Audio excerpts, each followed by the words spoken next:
Bubuksan mo na pala itong clinic mo at yung apartment mo sa kabila? Napatingin si Corinne sa kanyang kaibigan na kapapasok lang ng clinic. Hinaplos ng dalaga ang ulo ng kanyang pusa habang pinagmamasdan ng kaibigan na umupo sa sofa. Hoy Corinne! Pinitik ni Abel ang kanyang daliri sa harap ng dalaga. Anto ka pa ba? Natawa naman si Corinne. May iniisip lang ako, Abel. Ano nga yung tanong mo? Umirap naman sa kanya ang kaibigan. Kako, bubuksan mo na ba yung apartment mo? Yung apartment building dyan sa tapat?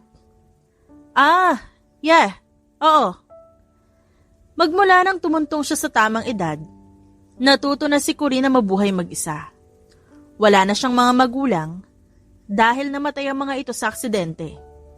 Trabaho na rin ng dalaga ang asikasuhin ng mga hayop na dinadala sa kanyang klinik dahil ayaw niyang nakakakita ng mga hayop na may sakit, lalo pat mahina ang loob niya. Magmula noon, malaki na ang kinikita niya. Kaya naman, nagkaroon siya ng apartment sa tapat ng kanyang klinik. Nagluto na ako ng pagkain sa unit mo. Hindi ka na naman kumakain. At abala ka dyan sa laboratory mo. Thanks, Abel. Ako nang bahala sa susunod mong breakfast. Okay, madali naman akong kausap. Sa araw na yon, marami siyang customer na daladala ang kanilang hayop. Madalas, puro bali ng buto ang tinitignan niya. At madalas, malala ang kalagayan ng mga hayop. Huminga ng malalim si Corinne at agad na umupo sa kanyang swivel chair. Habang iniisip ang poison na nawawala noon pa man. Nasaan na kaya yun? I can make it but I don't want anyone to know. Bulong ni Corinne sa kanyang sarili. Tumayo ang dalaga at mabilis na kinuha ang kanyang jacket. Lumabas siya at nakitang madilim ang kalangitan. Ngunit ang ilaw sa kanyang apartment building ay maliwanag. Agad siyang naglakad-lakad at marahan na tinignan ng mga gusali at mga tao sa paligid. Ngunit, napansin niya ang isang kotse sa hindi kalayuan na walang tao at nakabukas lang. Sino may-ari nito? Napalingon siya sa paligid at nakita ang isang lalaki na nakikipagpalitan ng suntok sa mga kapwa lalaki sa madilim na lugar. Dahil nasa sulok sila at nasa kagubatan ay konti lang ang nakakita sa kanila. Ito ang problema sa kanilang lugar. Walang pakialam ang mga tao, basta ba hindi sila ang naaagrabyado ng iba pa. Hey! Sigaw ni Corinne. Napatingin sa kanya ang dalawang lalaki, ngunit napansin niya ang lalaking gwapo at mistizo. Ngumusto si Corinne at agad nilagay ang kamay sa kanyang bulsa para kapain ang kanyang paboritong kutsilyo. Huwag kang makialam! Umuwi ka sa bahay niyo, miss! Sigaw ng lalaki. Nakita ko na kayo kaya kasama na rin ako dito. Lumapit si Corinne at masama na ang tingin sa kanya ng lalaki. Kung ayaw niyang may nangingialam, doon kayo sa malayo magpatayan at hindi dito. Mabilis na umilag si Corinne at agad niyang nahuli ang kamao ng lalaki. Mabilis niyang binali at narinig pa niya ang pagtunog ng buto nito. Agad siyang yumuko at pinuntiri ang sikmura ng lalaki na agad na paatras. Bumuga ng hangin si Corinne at agad na inilabas ang kutsilyo para tamaan sa hita ang isa pang lalaki. Ayoko talagang gawin to Kaso hindi ko gusto. Kaagad na tinulak na lalaki si Corinne. Watch out! Tumawa naman si Corinne at agad tinignan ng lalaki na may tama ng kutsilyo. Sorry. Nadala lang ako. Pang-aasar ng dalaga nang makita na nakahawak sa dibdib ang lalaki dahil sa kutsilyo na nakatusok dito. Kaagad siyang hinilan ng lalaki kaya naman agad silang tumakbo at mabilis na pumunta sa hindi kalayuan. Agad siyang binitawan nito kaya lumingon siya. Hindi mo alam ang ginagawa mo, miss! Singhal ng lalaki sa kanya.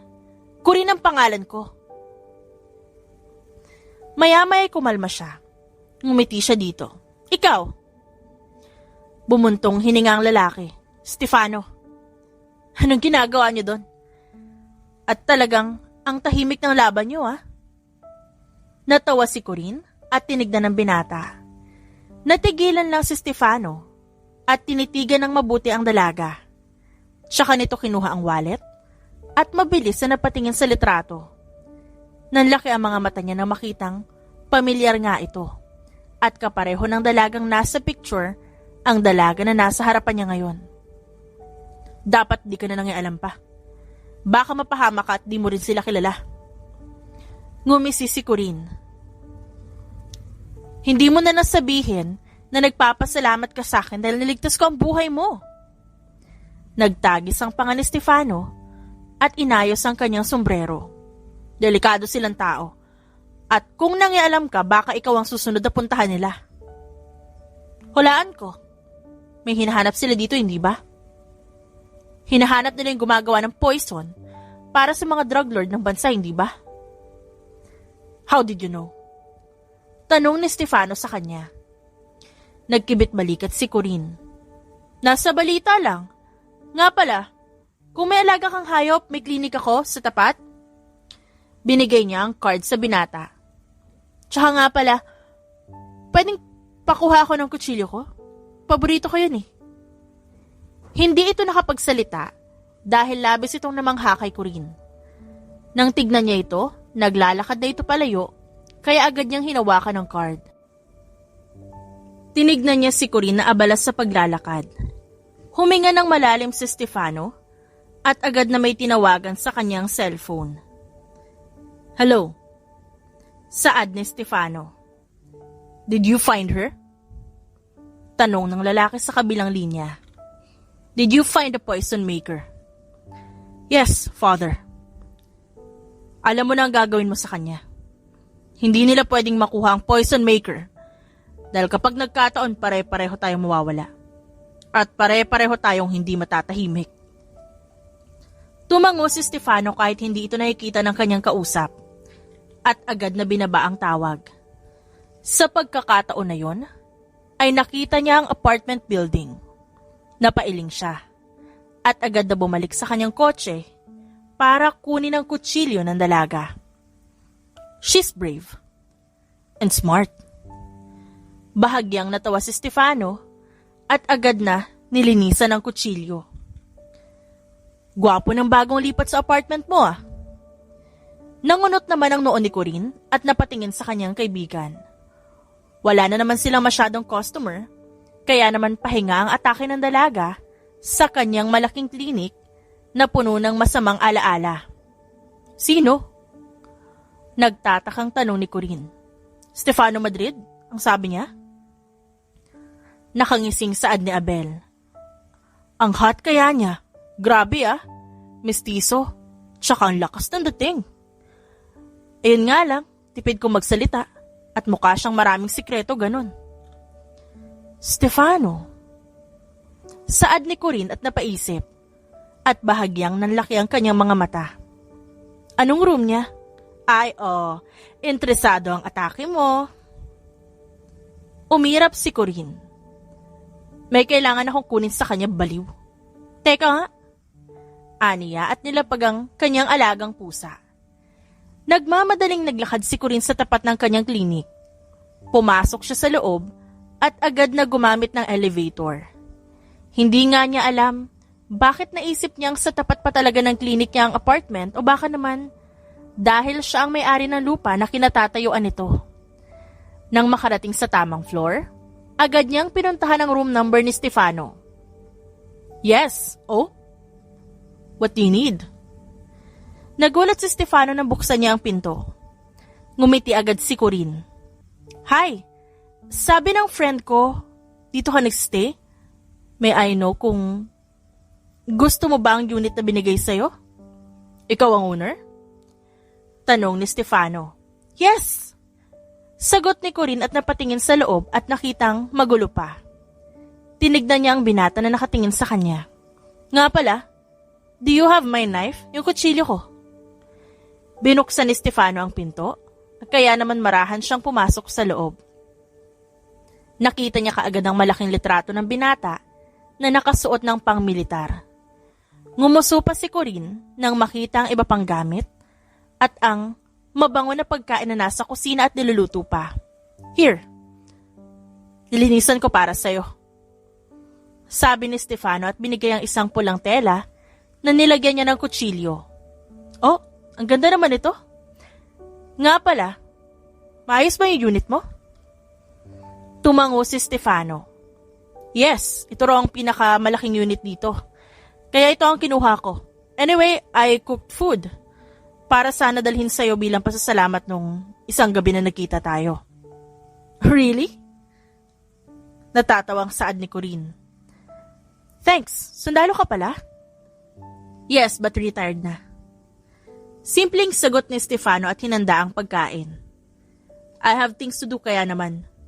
Hindi na ako natuloy pa sa iba't ibang lugar. That's sad? Sagot ni Corinne.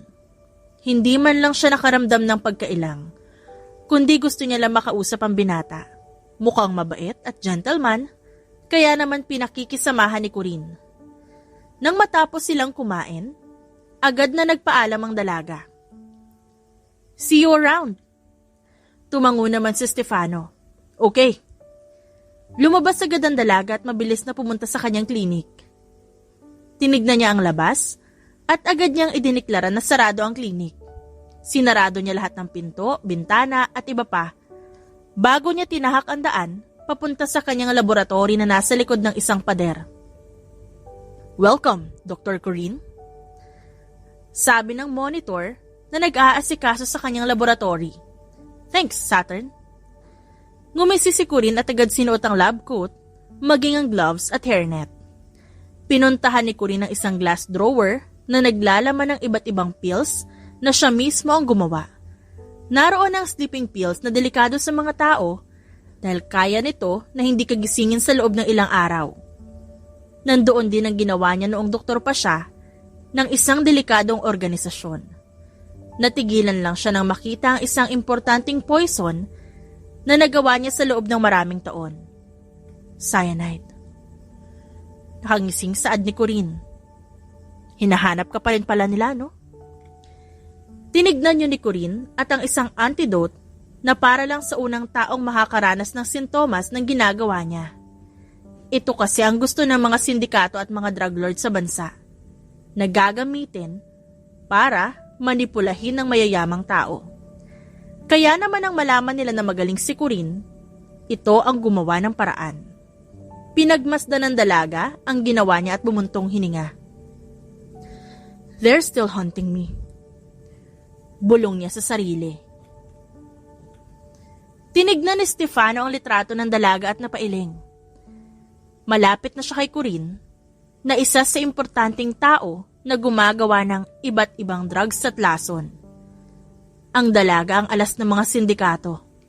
Kaya naman kailangan nilang protektahan ito kahit na anong mangyari.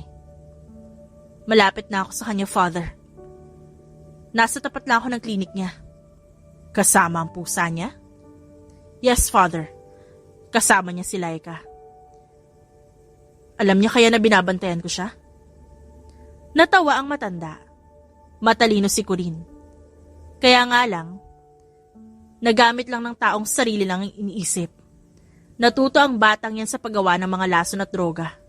Kaya naman gustong-gusto siya na pagkakitaan ni Damian. Ngayon na umalis si Corinne dahil sa aksidente, gusto niya na namang kunin ulit. Hindi nakasagot pa si Stefano. Pagkatapos nila mag-usap, ay agad na patingin ang binata sa dalaga na nasa ibaba ng klinik. Kumakain ito ng ice cream habang hawak ang pusa niya. Napangiti naman si Stefano, ngunit natigilan at napawi ang ngiti sa kanyang labi. Kailangan mo siyang bantayan, Stefano. Hindi mo kailangang umiti at kausapin ang sarili mo. Saad niya sa sarili. Napailing na lang siya at agad na humiga sa kanyang kama. Paano nasisikmura ng mga masasamang tao na gamitin ang isang babaeng inosente?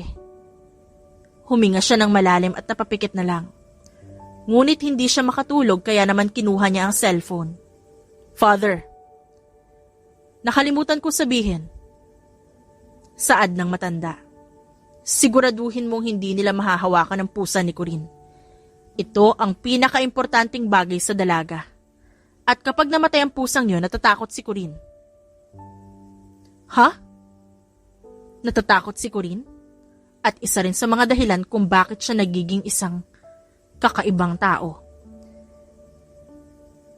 Nagiging nakakatakot siya, Stefano. Hindi yun naintindihan ni Stefano. Tinawagan mo ko para sa pusa? Natawa ang matanda. Ala-ala ni Corinne yun sa mga magulang niya, kaya ingatan mo silang dalawa. Napairap na lang si Stefano at agad na binaba ang tawag at agad na natulog. Ilang araw pa ang nakalipas, madalas na ang pagkikita nilang dalawa.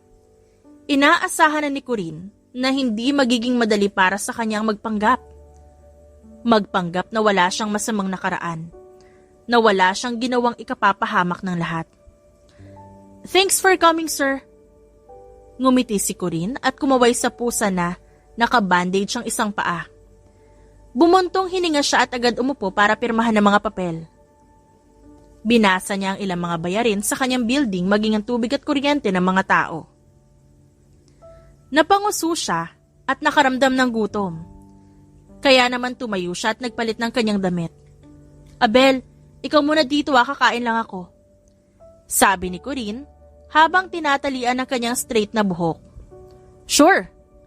Strawberry cake sa akin Tumango na lang si Corinne at agad na naglakad papunta sa kanyang kotse.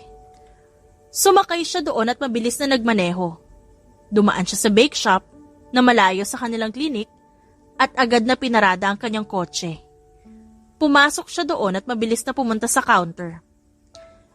Strawberry cake and mango overload cake, please. Noted, ma'am. Ngumiti ang babaeng cashier at agad na inasikaso sa harap niya ang order. Napatingin si Corinne sa labas ng bake shop at nakita niya agad ang dalawang lalaki na nasa labas at naninigarilyo. Nanliit ang kanyang mga mata dahil alam niyang sa kanya ang tingin ng mga ito at kailangan niya agad umalis. Ma'am, ito na po ang orders niyo. Iniwas agad ni Corinne ang tingin sa labas at binaling ang tingin sa cashier. Thanks. Have a nice day. Bit-bit ang box ng dalawang cake. Nanatiling kalmado si Corinne palabas. Diretso agad sa kanyang kotse, hindi kalayuan sa bake shop at sa maraming tao. Natigilan lang siya nang biglang may naglagay sa kanya ng panyo, dahilan para mapaatras siya sa kotse. Sumama ka sa amin. Bulong ng lalaki. Hindi huminga si Corinne, kaya nagawa niyang tapakan ng heels ang paa ng lalaki. Mabilis niya ring siniko ito, dahilan para mabitawan nito ang panyo na may gamot. Humarap siya sa mga lalaki, at napagtanto niya na pamilyar ang mga ito sa kanya. Pinadala ba kayo dito? Wala kayong mapapala sa akin. Wala na. Ibang klase. Natawa ang isang lalaki at hinawakan ng tagiliran nito na tinamaan ang siko ni Corinne. Hindi ka pa rin nagbabago, Corinne. Matapang at palaban ka pa rin. Ngumisi ang dalaga. Sinasayang mo ang oras ko. Mga kagaya mo, hindi na dapat pinag-aaksayahan ng panahon. Mabilis silang sumugod kay Corinne, ngunit sadyang palaban at matapang ang dalaga. Hindi siya nagpatalo kahit na puro tama na rin ang kanyang katawan dahil sa hampas at tadyak na nahukuhan niya sa mga ito. Nang mahawakan ng kanyang buhok, sabay-sabay pa silang natumba dahil bigla na lang may dumating. Stefano! Nanlaki ang mga mata ni Corinne. Hinablot ng binata ang kwelyo ng lalaki at malakas na sinuntok sa panga. Ngumisi pa si Stefano habang pinaglalaroan ang dila niya sa loob ng pisngi. Agad niyang sinipa patalikod ang muka ng isang lalaki, kaya natumba ito. At nang bumangon ng isa, tsaka nito hinila ang braso ng lalaki at binali patalikod. Kilala mo ang mga ito? Tanong ni Stefano. Hindi. Pagsisinungaling ng dalaga. Pinagpaga niya ang kanyang damit. Hayaan mo sila. Hindi rin naman papatol ang mga yan dahil takot lang nila. Binitawan agad ni Stefano ang dalawang lalaki na halos maubusan ng hininga. Sinundan kita dito dahil may papacheck sana ako. At may dinaanan din ako.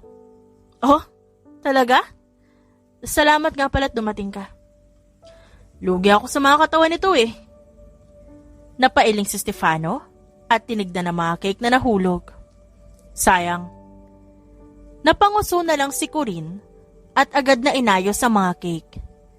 Bigla ay nawala si Stefano, kaya naman nagkibit siya ng balikat at inayos na lang ang mga kahon. Bigla ay nawalan tuloy siya ng gana kumain dahil sa nangyari. Ngunit natigilan si Corinne nang makita si Stefano na dala ang 2 box ng cake. Here, sabi pa nito at inabot ang parehong in-order ng dalaga. Nagabala ka pa. Dami mo nang ginagawa sa akin nakakahiya na to, Stefano. Wala pa yan sa libreng pagkain araw-araw sa unit ko. Tumawa naman si Corinne at agad na kinuha ang 2 cake. Huminga siya ng malalim at naisip na baka nga hinahanap na siya ng mga ito. Napailing na lang siya dahil hanggat hindi niya nakakaharap ang dating boss o kaaway, hindi siya magiging kampante sa kaligtasan niya. Tinignan niya ang binata na nasa harap niya at may tinatawagan na kung sino. Stefano? Why? Bakit sa tuwing may panganib nandyan ka? What's your purpose here? Hindi maiwasan na tanong ni Corinne. Hindi sumagot si Stefano, ngunit nanatili ang tingin niya sa dalaga. I want to be friends with you. Pakiramdam ko magkakasundo tayong dalawa kaya siguro, yun ang dahilan kung bakit hilig kong sundan ka. Napangiti si Corinne. Ipapakilala kita sa pusa ko. Magugustuhan ka nun. I would love to. Natatawang saad ni Stefano. Gumaan ang pakiramdam ni Corinne pagkatapos ng pag-uusap nila ni Stefano. Nauna na siyang umalis dahil sa kaibigan niya na kanina pa tumatawag habang nagmamaneho. Naisip ni Corinne na baka nga may purpose si Stefano. Na baka nga kaya siya nandito may dahilan. O baka naman masyado lang siya nag-overthink.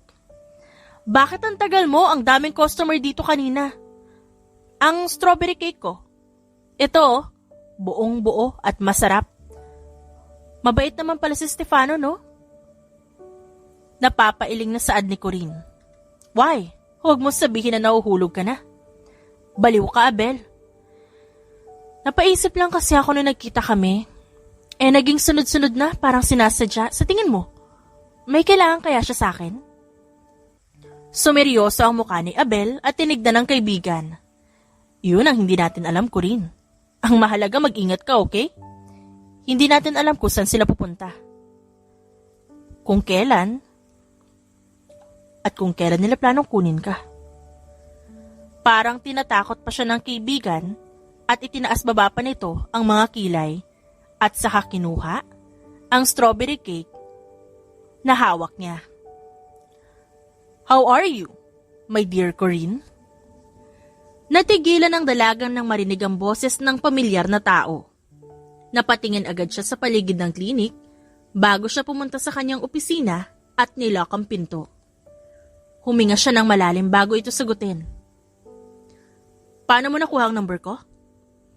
Matagal na akong walang koneksyon sa'yo. Damian? Bawal ba mga musta sa pinakamagaling kong tauhan? Nakangising tanong ni Damian sa kabilang linya. Don't call me again. Wala na akong koneksyon pa sa inyong lahat kaya please don't bother me. Kung nagpapadala ka ng tauhan, matapang ka pa rin hanggang ngayon, Corinne. Baka nakakalimutan mo. Ikaw ang dahilan. Bakit mag-isa ka na lang ngayon? Mababakas sa boses ng matanda ang pangaasar. Natigilan si Corinne at unti-unti dumaloy ang kaba at manginginig sa kanyang katawan. Nangingilid agad ang luha sa kanyang mga mata dahil sa alaala na ayaw niya nang balikan pa. Huminga siya ng malalim at hindi nagpatalo sa kausap. Stop bothering me. Mariing saad niya. Huwag ka mag-alala. Bibigyan kita ng maraming oras Gusto ko lang naman malaman kung nasa na ang huling antidote. Tanong ni Damian. Matagal nang wala sa akin ang hinahanap mo, Damian. Matagal na akong hindi gumagawa ng mga gusto mo. Tumawa naman si Damian. Well, see. And oh, don't forget to check everything, Corinne. Baka sa susunod, kapag lumingon ka, wala na sa iyo ang lahat. At maski ikaw, magsisisi kung bakit hindi mo ako sinunod. Binabani ko rin ang tawag at sinuklay ang kanyang buhok. Inihilamos niya ang kanyang palad sa kanyang muka.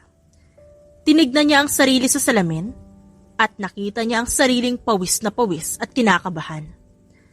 Napailing na lang siya. Dahil kung magpapatalo siya, masasayang lang din ang kapayapaan na inaalagaan niya. Saan ka pupunta? Tanong ni Abel. Diyan lang. Tawagan mo lang ako kapag may kailangan ka. Okay ka lang? Ngumiti lang si Corinne at agad na lumabas ng klinik. Agad siyang pumunta sa kanyang apartment at mabilis na pumunta sa tamang floor. Ngunit, nakita niya lang ang sarili sa labas ng apartment ni Stefano. Tinignan niya yun at kinagat ang kanyang labi.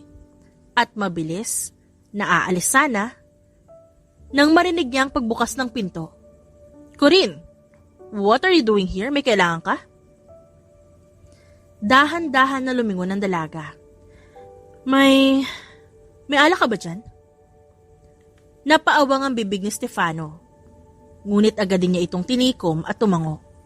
You want to have a drink? Yes, available ka ba? Ikaw lang kasi ang pwede kong pagsabihan ng mga ganitong... Come! Putol ni Stefano sa sasabihin niya at binuksan ang pinto. Sa araw na yun, uminom silang magkasama ni Stefano. Hindi niya alam kung bakit magaan ang pakiramdam niya dito. Hindi niya maintindihan sa sarili niya kung bakit basta-basta na lang siyang nakikipag-usap sa hindi naman niya kilala. And worst, hindi niya alam kung mapagkakatiwalaan ba o hindi. Sa buong buhay mo ba, marami kang regrets? Tanong ni Corinne. Wala pa naman so far. Why did you ask? Ikaw, marami ka bang regrets sa buhay? Marami. Sobrang dami. Nagsimulang mangilid ang luha sa mga mata ng dalaga. I lost my parents when I was a teenager. Isa sa mga bagay na ayaw ko nang maalala. Yung pangyayaring yun. I was miserable after their funeral. Sinisisi ko yung sarili ko sa mga bagay na wala naman akong kinalaman. I was used. I was controlled by a monster. Anong laban ko, di ba? That's your biggest regret? Tumango si Corinne at agad na pinunasan ng luha sa kauminom ng alak. Dala-dala ko pa rin hanggang ngayon. Bumuntong hininga siya. Ganoon din si Corinne at napatingin sila sa isa't isa at bahagyang natawa. Binuksan ni Corinne ang isa pang alak at agad na nagsalin sa baso. Gusto niyang mas makilala pa ang binata at gusto niyang malaman kung bakit ito lagi nakasunod sa kanya at bakit nandyan ito kapag nasa panganib siya. Well, I lived with my father who's in the military. Lumipat ako dito dahil may kailangan ako asikasuhin. Not until we met, right? Hindi ako naniniwala na nandito ka para asikasuhin ng ibang bagay. Interesado ka ba sa akin? What? Lasing ka ba? Seryoso ako. Kasi out of the blue nagkita tayong dalawa. Sunod-sunod yung pagkikita natin na para bang may purpose ang lahat eh. Lagi kang nandyan kapag nasa panganib ako. Lagi kang sumusulpot kahit di kita tawagin. Lagi kang nagpapakita kahit hindi naman kita hinahanap at lagi mo ako nililigtas. Napatitig si Stefano sa dalaga. At isa na ata sa assets ni Corinne ang kanyang mga mata. Kaya hindi maiwasan ng binata na mapatingin doon. At pakiramdam niya malulusaw siya kapag tinitigan siya ni Corinne. Tumikhim si Stefano at agad na uminom ng alak. Sinabi ko na sa'yo, gusto ko maging magkaibigan tayong dalawa. Bukod doon wala nang iba pa. Friends lang? Pang-aasar ni Corinne. Alam mo, swerte ka nga eh. Dahil ikaw lang pinayagan ko lumapit sa akin. As in, walang isang nakakalapit sa akin ng ganito. Minsan lang din ako madring sa mga lalaki pero sa'yo, napaka-imposible nang naiisip ko. Then, ako lang din ang pwedeng lumapit sa'yo.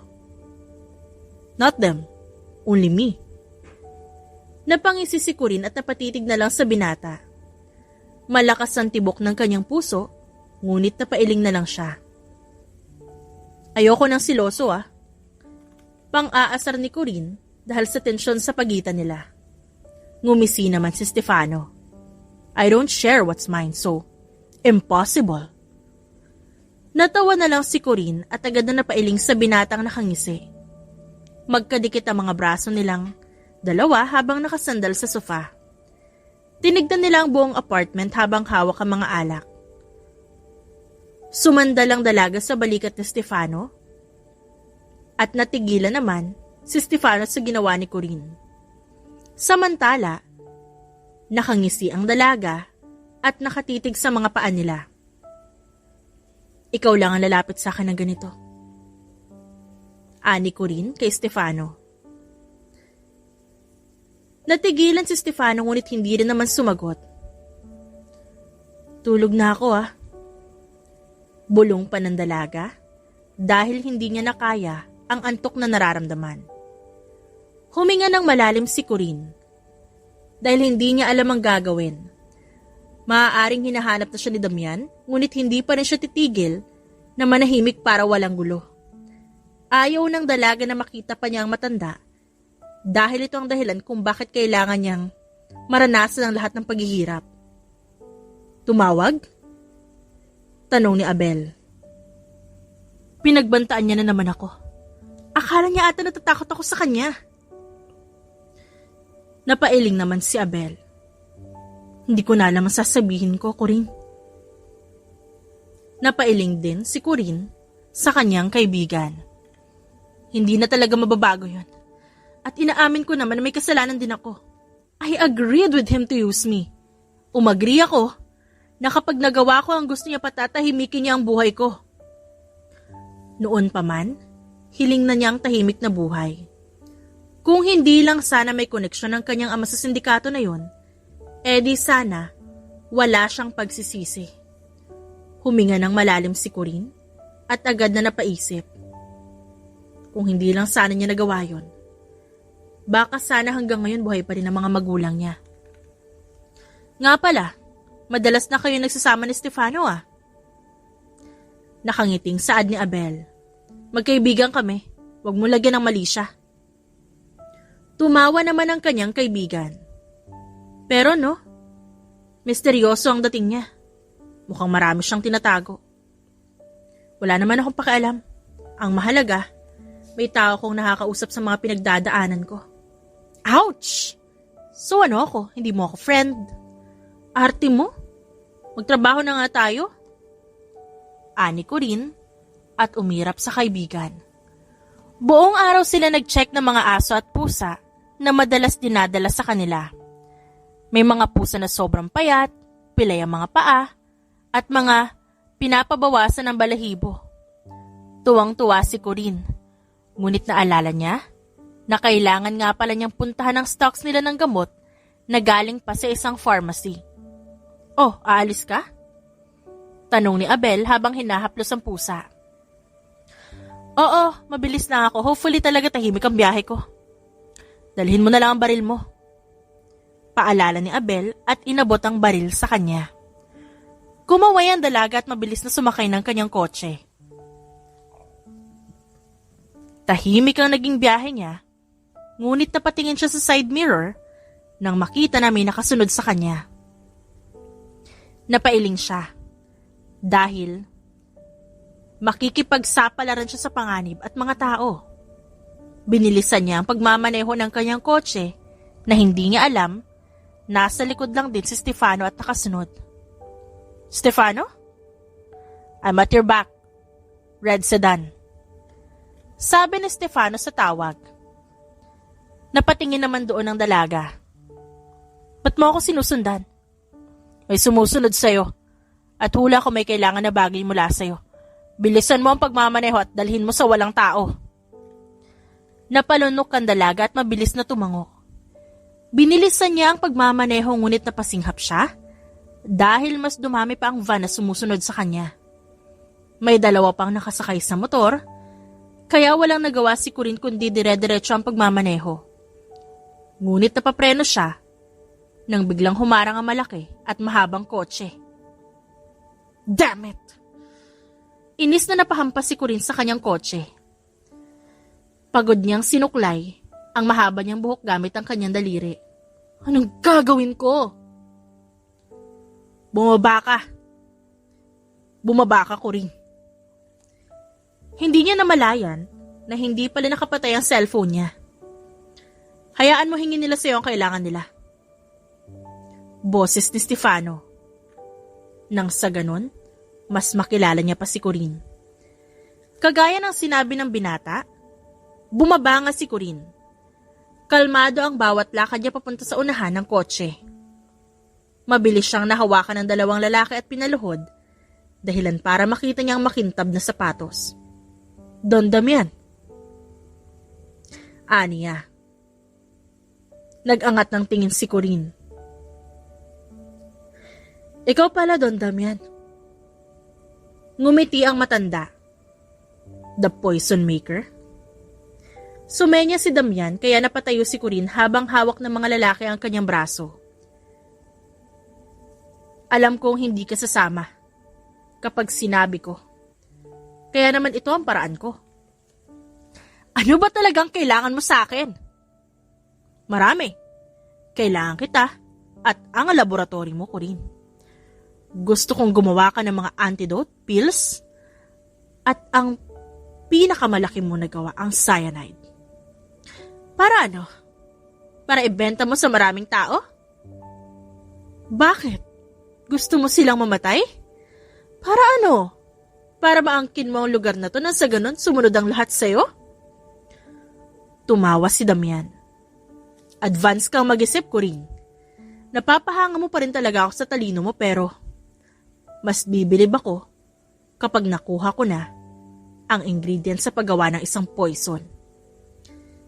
Tinignan ni Stefano ang dalaga na nasa labas at nakikipag-usap. Hinanda niya ang kanyang silencer gun para sa mga taong nasa harap. Habang si Corinne naman, masama ang tingin kay Damian na nakatingin din sa kanya. Hindi ko ibibigay sa iyo lahat ng nalalaman ko sa paggawa ng sariling produktong magagamit mo para patayin ng mga taong magiging hadlang sa iyo. Hindi mo na ako mapapasunod. Kahit si Abel ang kapalit ng pagsuway mo. Corinne? Huwag ang kaibigan ko. Binalaan na kita, Damian. Layuan mo ang buhay ko at buhay ni Abel. Lalayuan ko ang kaibigan mo. Kung ibibigay mo sa akin ang ingredients ng lahat ng ginawa mo nun, maging ang laboratory mo, kailangan ko yon. Ngayon, hindi namin alam kung saan nakatago. Kapag ginawa mo yon, iiwan ko kayong lahat. Patayin mo na lang ako. Patayin mo na lang ako kaysa hayaan kitang maulit na nangyari sa nakaraan. Galit na tinignan ni Damian ang dalaga at mabilis na sumenya sa kanyang mga tauhan. Ngunit hindi pa man nasasakay si Corinne, biglang isa-isang natumba mga tauhan ni Damian. Agad silang naging alerto at nagawa ng dalagang sipain ang dalawang lalaki sa kanyang gilid. Corinne! Sigaw ni Damian habang nakatakip ang mga tauhan nito sa kanya upang hindi siya matamaan ng bala. Never again, Damian. Isa-isang natumba ang mga tauhan habang nakaupo si Stefano sa nguso ng kanyang kotse sa gilid. Ngumisi si Corinne. Ganon din ang binata. Ngayon lamang niya ulit napagkatiwalaan ang baril niya. Ngayon lang na nasa panganib si Corinne. Magkikita tayo, Corinne. Tandaan mo ang gagawin ko sa iyo at sa kaibigan mo. Tandaan mo ang araw na to. Ngumiti si Corinne. Mark as check, Damian? Nang aasar na sagot niya. Yes. I'm the poison maker. Seryosong tinignan ni Corinne sa Stefano na nakahalukip-kip at nakatitig sa kanya. Hindi niya alam paano sasabihin o baka naman magulat ang binata dahil sa kanya. Alam niyang delikado ang buhay niya ngunit pakiramdam niya kailangan niya na ng tulong. Dati ako nagtatrabaho kay Damian. Isa ako sa gumawa ng pills, poison, and illegal medicine na ginamit niya sa mga tao maging sa pamilya ko. Parte ako ng sindikato noon kasama si Damian, na isa ko ring boss. Ako ang gumagawa ng mga gusto niya kapalit ng pera. Ako ang na-assign sa laboratory. At siya naman ang nagbebenta kaya naman nakilala ang pangalan niya. Tignan mo, presidente na. Thanks for the information. But I already knew that. Kalmadong sabi ni Stefano. Nanlaki naman ang mga mata ng dalaga at napatingin dito. Umupo si Stefano sa malaking sofa at nakatayo sa harap niya si Corinne. Pinadala ako para protektahan ka. Gulat na napatingin si Corinne sa binata na kalmado lang na nakaupo. Hindi niya maintindihan ang sinabi nito at nagtataka siya kung bakit at paano ang sinasabi nito. Napaka-imposible na may magpadala ng isang tao para lang protektahan siya at ang kaibigan niya. My dad was in the military service. Kasama rin siya sa mga naghahunting ng mga sindikato na may malaking pangalan. We read all the information given to us, and Dad's target was Damian. And in order to make it, ikaw ang magdadala sa amin sa kanya. So you're saying, hindi coincidence lang ang pagkikita natin nung gabi? Hindi. Pero totoo na sinusundan ka ng mga lalaking yon. Kaya dinala ko sila sa tagong lugar. Napaupo na rin si Corinne sa sofa at napasandal siya doon. At napatitig sa kisame. Iniisip niya kung hihingi siya ng tulong, maaari pang maging kalmado ang puso niya. Kung hindi naman, maaari namang mapahamak ang kaibigan niya. Ang laboratory ko ay nasa mismong kliniko, nakatago sa isang pader. Doon ako madalas kapag sarado ang klinik. Sinadya kong gumawa ng antidote na makakapagpahimlay kay Damian. At para na rin matigil siya sa kakagawa ng kasamaan. Plano ko siyang patayin. Pero mukhang mahihirapan ako. Gusto kong bawiin ang buhay na kinuha niya sa akin. Doble pa sa gusto kong maranasan niya ang sakit na naranasan ko. I can help you? Sabi ni Stefano. Talaga? Lumipat si Corinne ng upuan at lumapit sa binata. Tumango si Stefano at umiwas ng tingin dahil masyadong malapit si Corinne. Yes. If you say so. Nauutal at kinakabahan na hindi makatingin ng diretso si Corinne sa binata. Matagal ko ng planong sirain ang lahat ng koneksyon mula sa kanya. Masyado niya nang ginugulo ang buhay ng mga tao. At ito na rin ang oras para bawiin ang I'll do the job. Seryosong sabi ni Stefano, dahilan para matigilan si Corinne. Di mo kailangan dumihan ang kamay mo para lang makuha ang hustisya. Hayaan mo ang batas na gumawa nun para sa kanya. At kapag nanlaban, bawian mo ng buhay. Hindi napigilan ni Corinne na mapatawa ng malakas sa binata. Napatitig tuloy si Stefano at agad tumikim para alisin ang kalabog sa kanyang dibdib. Kaya pala todo ang pag-aalaga mo sa akin, ha? Savior naman pala kita. Inutusan lang ako. Malamig na sagot ni Stefano at nakatitig sa cabinet. Ngumiti si Corinne. Kahit pa. Salamat. Dahil sa'yo, naging komportable ako at naging kampante ako. Natigilan si Stefano at napatitig kay Corinne. Napalunok siya dahil nababasa niya ang sinseridad sa mga mata ng dalaga. Ang puso ni Stefano ay mabilis na tumitibok dahil sa magagandang mata ng dalagang nakatingin sa kanya. Kung wala ka siguro, baka patay na rin ako. Salamat, Stefano. Kagaya mo, poprotektahan din kita sa abot na makakaya ko. Tinapik ng dalaga ang kamay nito at agad na tumayo. Mauna na ako. Ngumiti lang si Corinne at agad na lumabas ng unit ng binata. Did she confess? Natawa na lamang si Corinne at agad na sumakay ng elevator. Nang makarating sa tamang floor, napansin niyang bukas ang kanyang klinik. Nangunot ang kanyang noo at agad tumakbo papasok at nakitang sira ang bawat gamit. Nanlaki ang mga mata niya at nagsimulang kabahan. Abel! Abel! Nakita niya ang kaibigan na nakahandusay sa sahig at walang malay. Ang kanyang pusa naman ay nagtago sa kung saan. Nanginig ang kamay niya habang nakatitig kay Abel na duguan ang ulo. Ngunit pipintig pa rin ang pulso. Abel! Abel! Sigaw ni Corinne at pilit ginigising ang kaibigan. Napatingin siya sa kanyang cellphone at agad na sinagot ang tawag. Did you get my surprise? Nakangiting tanong ni Damian. Hayop ka! Papatayin kita, Damian. I swear, I'm going to get you. Natawa si Damian sa kabilang linya. Simple lang naman akong kausap ko rin. Ibibigay mo ang ingredients mo o ikaw mismo ang gagawa para sa akin o baka naman buhay muna ng kaibigan mo kagaya ng pamilya mo bago mo ibigay ang kailangan ko. Mamili ka, Corinne. Tumulo ang luha sa mga mata ng dalaga habang hawak ang kaibigan. Binaba niya ang tawag at nanghihinang napahawak sa kaibigan. Hindi niya namalayan ang pagpasok ni Stefano. Nagulat ding napatingin sa paligid. Corinne! Tumakbo ang binata at natigilan nang makita ang dalagang umiiyak habang hawak ang kaibigan. Stefano! Stefano! Si Abel! Mabilis na niyakap ng binata ang dalagang umiiyak. Agad niyang hinaplos ang buhok ni Corinne at hinalikan ang ulo nito. Nag-alala ako kaya tumawag ako ng ambulansya. Akala ko may nangyari. Shh, I'm here.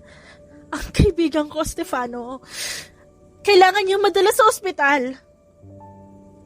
Yes, I know. I called ambulance already. Huwag kang matakot, Corinne. Sisiguraduhin ko makukulong sila. Nagsimula silang magplano habang nasa ospital si Abel. Mas lalong namuo ang galit ni Corinne sa mga kalaban. Mas lalo niyang nagustuhan ang idea na patayin ng matanda sa mismong harapan niya. Pakiramdam niya, malapit na siyang mabaliw dahil sa iba't ibang sakit na nararamdaman niya sa kanyang puso. Kailangan mo maging matapang, Corinne. Last chance mo na to. I know. Alam kong kaya mo. Ikaw mismo ang gumawa ng plano at ikaw mismo ang kikilos. Nasa labas lang ako. O gusto mo samahan kita sa pagsugod? But let's do this for justice. Sa araw na yon, walang ibang ginawa si Corinne kundi ang ilagay sa maliit na bagang syringe na naglalaman ng iba't ibang gamot. Napatingin ang dalaga sa huling syringe na naglalaman ng cyanide na gagamitin niya kay Damian. Nilagay niya yun sa ilalim na kanyang skinny leather jeans at agad na inayos ang tali sa kanyang buhok. Are you ready? Tanong ni Stefano na nakasuot ng purong itim at merong earpiece sa tenga. Ready. Sagot naman ni Corinne. Pumunta agad sila sa isang event kung saan nandun si Damian. Kung sasabihin ni Corinne kung ano ang lamang niya sa matanda, yun ang kanyang utak. Alam niya kung paano kumilos ito at alam din niya ang takbo ng utak nito. Kaya naman magandang naisip niyang puntahan ito sa isang museum event nang sa ganon, malayo sa mga tao at malayo rin sa lugar nito. Suotin mo ang earpiece nang sa ganon ma-check ko kung okay ka ba. Sabi sa kanya ni Stefano, masyado ka nag-aalala sa akin, caring yan? Just wear it. Masungit na sabi ni Stefano at agad tinignan ng dalaga. Ito na po, baby love. Susuotin ko na po ang... Nanlaki ang mga mata ng dalaga. Nang hilahin ni Stefano ang kanyang batok para sa isang mabilis at mariin na halik. Napapikit pa si Corinne at akmang sasagot nang humiwalay si Stefano. Kaya nanlaki ang mata niya at napatitig dito. Why did you do that? Hindi pa nga ako nakakahalik eh. Nanlaki ang mga mata ni Corinne dito. Makukuha mo lang yon kapag natusok mo ang leeg ni Damian. Okay? Are you teasing me? Pagkatapos mo ako nakawan ng halik? Bahagyang tumawa si Stefano. Go, Corinne. Just finish your mission and we can make out here in my car. Napairap si Corinne at agad na lumabas ng kotse. Kasama niya ang mga tauhan ni Stefano na nakakalat sa gilid. Huminga ng malalim ang dalaga habang pinaglalaroan ng maliit na bag. Nakita niya agad si Damian na nagsasalita sa unahan habang nakikinig ang mga tao. Hinayaan niya muna na pakinggan ang mga sinasabi nito bago siya gumawa ng hakbang. Maraming salamat sa inyong pagpunta at hindi ko inaasahan na ganito karami ang taong patuloy na sumusuporta sa akin. Asahan niyong gagawin ko ang lahat ng aking Napatigil ang matanda. Hinagis ni Corinne ang kanyang kutsilyo, dahilan para tumama ito sa braso ng matandang si Damian. Nagsisigawan lahat ng tao, ngunit ngumisilang si Corinne at agad na dumaan sa likod dahil inaasahan niyang doon pupunta si Damian. Nilabas niya ang syringe at agad na nagtago sa likod ng kurtinang mahaba. Hanapin niyo si Corinne! Alam ko nandito ang babaeng yon! Mababakas ang galit sa boses ni Damian. Buisit! Ngumisi si Corinne at nang makitang mag-isa na lang si Damian, tsaka siya tumakbo at agad na sinipa ang likod nito kaya tumumba ang matanda. Hindi pa nakontento si Corinne at agad na sinipa ang tiyan nito. Ngunit nanlaki ang kanyang mga mata nang biglang hawakan ni Damian ang paa niya. Napasigaw siya sa sakit. Walang hiya ka talaga kahit kailan, Corinne. Tama na! Tama na ang pagpapanggap na isa ka mabuting tao, Damian. Tapusin na natin ang laban na to nang sa ganon, malaman natin kung sino nga ba talaga ang tunay na malakas. Hindi nagbago ang pagiging matapang mo. Hulaan ko. Dahil ba ito sa mga magulang mo? Na pinainom mo ng gamot at hinayaan na mamatay sa mismong harapan mo? Hindi ako ang gumawa nun, Damian. Ikaw ang sinisisi ng lahat, Corinne. Sa'yo nang galing gamot na ininom ng mga magulang mo kaya namatay sila sa harapan mo. Kaya ba ganito na lang kalakas ng loob mo? Nagantihan ako para ano? Para sisihin. Tama na! Ikaw ang pumatay sa mga magulang ko. Mabilis silang nagpalitan ng suntok. Isang umatake, isang umaabante. Parehong malakas ang isa't isa. Ngunit, alinman sa kanila hindi nagpatalo. Umilag si Corinne at agad na pinatid ang matanda at nang makakuha ng tiyempo, binali niya ang kamay ni Damian na malakas na napasigaw. Kulang pa to sa lahat ng ginawa mo sa akin. Kaagad na natumba si Corinne ang hablutin siya ng kung sino man. Mabilis na naging galaw ng dalaga at agad sinipa sa sikmura ang lalaki na agad na paatras. Nilabas ni Corinne ang kanyang paboritong kutsilyo at agad na sumugod at nakipagpalitan ng atake. Tapusin na natin to. Napaatras si Corinne nang masugatan ang kanyang braso. Agad siyang napamura at mabilis na sumugod, ngunit natamaan na naman siya sa hita. Agad naman siyang sumipa patalikod, dahilan para matamaan si Damian at madapa sa sahig. Doble ay babalik ko sa'yo. Bulong ni Corinne at agad nilabas ang syringe. Ngunit bago niya matusok ang syringe, ay may nagpaputok sa kanya kaya nabitawan niya ito. Napahawak siya sa kanyang tiyan nang biglang binato ng lalaki ang kutsilyo. Mauta ka. Natawa si Damian habang hawak ang syringe. Last antidote. Ikamamatay mo kapag tinamaan ka niyan. Walang saysay kung sasabihin ko pa sa iyo ang ingredients dahil mamamatay ka rin naman. Tumawa si Damian at agad sinugod si Corinne. Mabilis siyang natumba at napasigaw nang masugatan ang kanyang leeg. Pumaibabaw sa kanya si Damian. Bago ako, ikaw muna. Natatawang sabi ni Damian at galit na diniin ang syringe sa kanya. Ngunit nasa lagito ng kamay ni Corinne. Magkamatayan man tayo, isasama kita sa hukay ko. Damian! Malakas na sigaw ni Corinne at agad ginawang depensa ang kanyang kamay nang sa ganon hindi mapunta sa kanyang syringe na naglalaman ng cyanide. Nagtagisan sila ng lakas. At nang makita ni Corinne ang syringe na malapit sa kanyang leeg, huminga siya ng malalim. Pakiramdam niya, nabuhayan siya ng loob nang makita sa hindi kalayuan ng kanyang mga magulang. Napatitig siya doon at nakita niyang nahangiti ang mga ito sa kanya. Mama, Papa. Napatingin siya kay Damian at buong puwersang tinulak ang matanda. Agad niyang kinuha ang syringe at mabilis tinusok sa leeg nito, dahilan para mapahiyaw si Damian. Umatras si Corinne at hinawakan ng kanyang tiyan. Bagamat nanghihina, pakiramdam ng dalaga, sandali siyang nabuhayan. Pinanood niya si Damian, na napahawak sa puso nito. Corinne! Ano? Natigilan ng binata nang makita kung gaano kapula ang matanda. In just few hours. Nanlalabo ang kanyang paningin at mas lalo lamang umaatake ang sakit sa kanyang katawan. In just few hours, he will be. Sumigaw muli si Stefano nang mawala ng malay ang dalaga sa kanyang harapan. Mabilis niyang sinalo ang bewang nito at napatingin sa matanda. It's all done, Corinne. Bulong ni Stefano. You're awake. Ang boses agad ni Stefano ang narinig ni Corinne. Nilingon yun ang dalaga at nakitang nasa gilid niya ang binata at hawak nito ang kanyang kamay na nasa gilid ng kama. Napakurap si Corinne at hindi niya halos maalala ang nangyari. Ngunit ang panaginip niya naalala niya. Napanaginipan ko sila mama at papa. Hindi ko raw kasalanan. Wala akong kasalanan. Corinne, don't stress yourself too much. Hindi ka pa halos magaling. Tumango naman si Corinne. Ilang araw na akong tulog. Almost 1 week.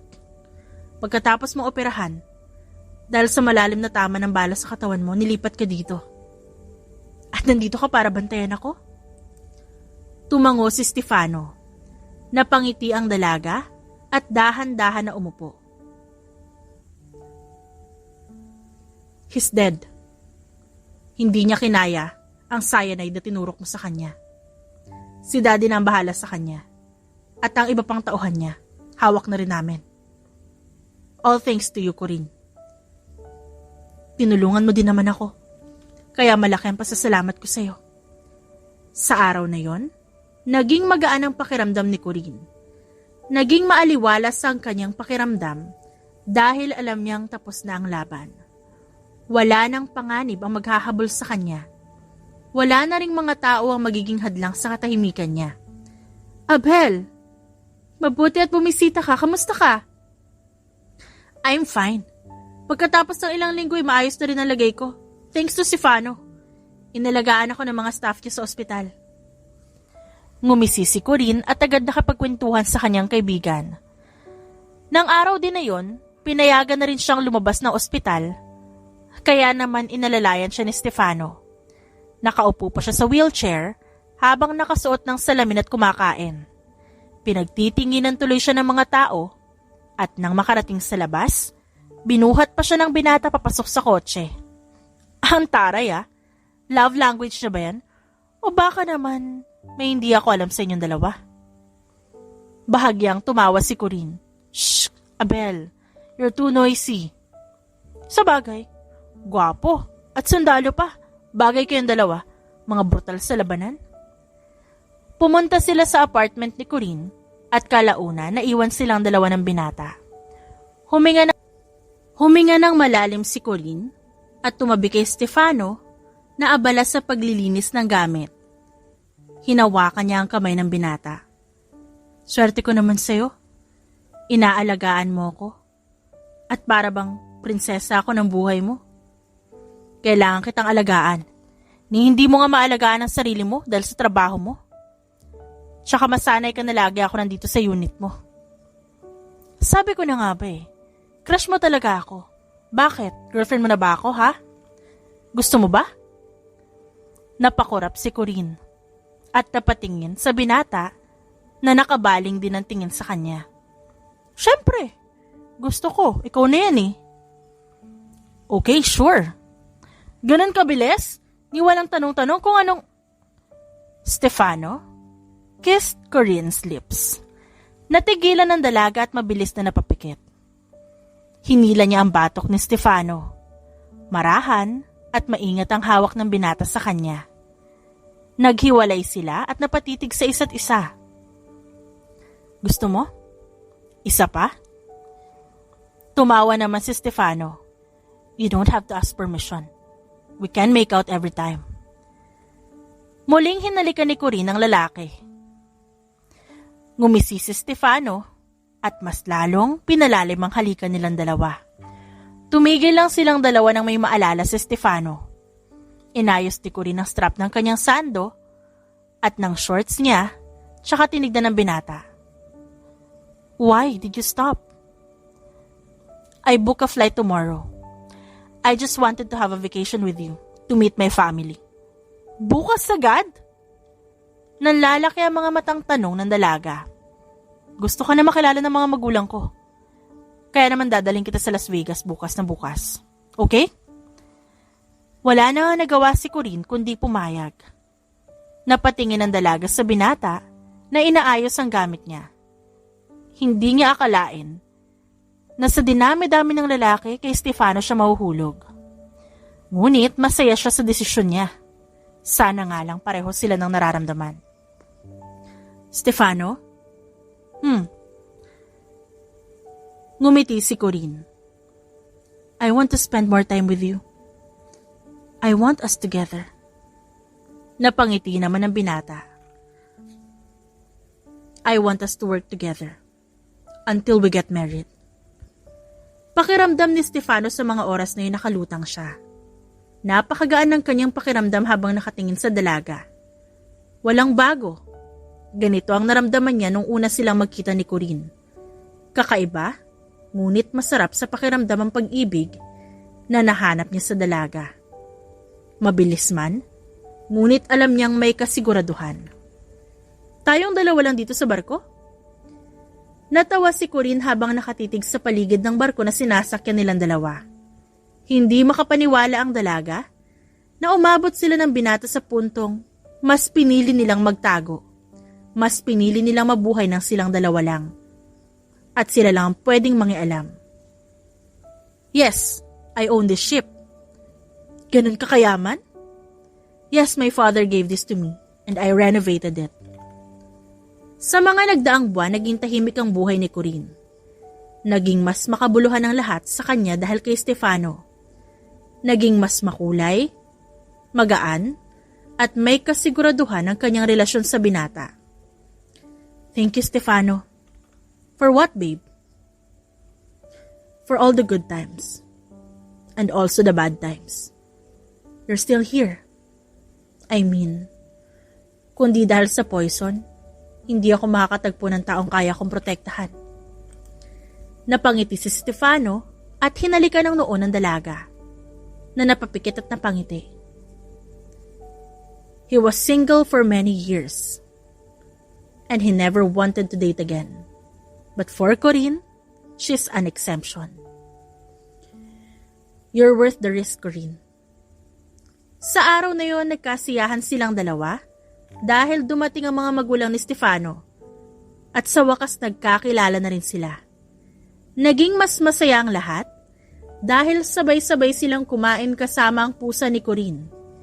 Hindi matapos-tapos ang tawanan nilang lahat dahil sa daddy ni Stefano. Cheers for a peaceful life. Cheers for my son's new relationship. Saad naman ang daddy ni Stefano. Nagtawanan silang lahat, ngunit si Corinne ay napatingin sa gilid nang makita ang bulaklak na dala ni Stefano. Napakurap ang dalaga at agad tinanggap yun at nakatanggap pa siya ng halik mula dito. Okay, what's going on? Come on, let's dance. Inilahad ng binata ang kamay sa harap ni Corinne. Nakangiti niya naman itong tinanggap. Ang ganda ng mga mata mo. Gusto ko kapag nagkaroon tayo ng anak, makuha niya ang mga mata mo. Why? Do you want to have kids with me? Bahagyang tumawa si Corinne. Ang ganda ng lahi niyo, ba't ako tatanggi doon? Natawa ang binata at mas nilapit pa ang dalaga sa kanyang katawan. I want to be your husband. Gustong-gusto kong makasama ka habang buhay ko rin. So inaamin mo na nga na crush mo talaga ako. May crush ka na talaga sa akin nung una tayo nagkita, no? Tumawa si Stefano at hinuli ang labi ng dalaga. Yes. Inaamin ko naman. Kasabay ng malumanay na musika ay ang pagbilis ng tibok ng puso ni Corinne. Huminto silang dalawa at agad na patingin sa isa't isa. Stefano. Corinne. Nanlaki ang mga mata ni Corinne at kasabay ng pangingilid ng kanyang luha, napatingin siya sa binata na nakaluhod na sa harapan niya. Hawak nito ang isang singsing na kumikinang pa. Corinne, alam kong napakabilis ng pagkikita nating dalawa. Pero hindi na ako makapaghintay na makasama ka. Tumira sa isang bahay na kasama ka.